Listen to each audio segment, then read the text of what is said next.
morning. I want to share with you a concept that I think a lot of people would want to know about. I get this question a lot, and I just want everyone to be a little bit more informed.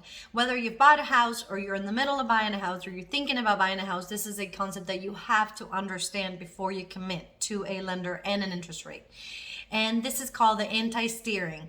The anti-steering is a disclosure in your package that's going to outline three different rate options. One with the lowest interest rate, one with the lowest interest rate and the less risky features, and also one with the lowest closing cost.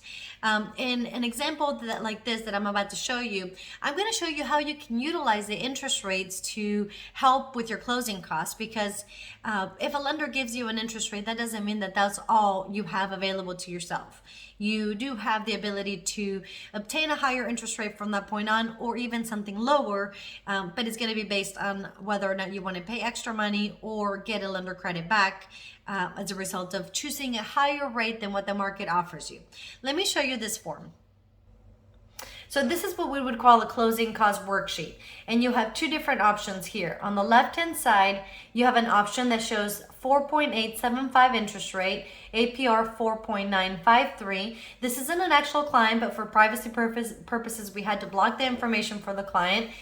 This is a $469,000 sales price with 20% down payment, meaning 80% loan to value, 20% down payment, which makes then the loan amount $375,200.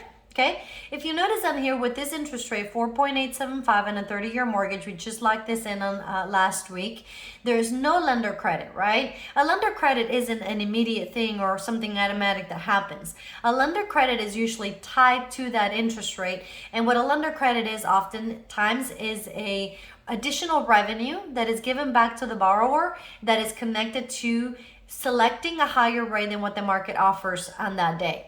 So for this client with this scenario, 760 credit score, 20% down payment, primary residence, 30-year fixed, conventional loan, his rate is 4.875, and there's no additional revenue connected to that rate, which means he gets that rate, pays his standard closing cost, and his cash to close is about $95,519. Monthly payments with insurance and property taxes and homeowners association would be $2842.42.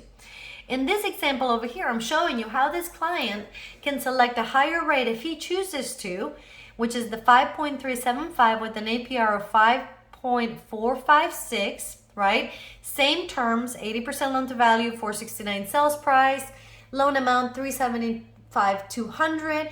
But in this case, because he is selecting a higher rate than what the market offers him, in his scenario, he is getting a lender credit of $6,434.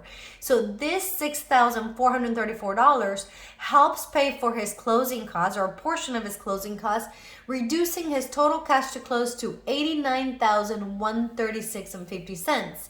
It does increase the monthly payment to $2957.85, and here in the middle, I'm showing you kind of the difference between the two.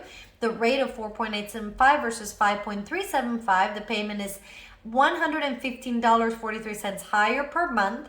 However, the cash to close is about $63.82 less.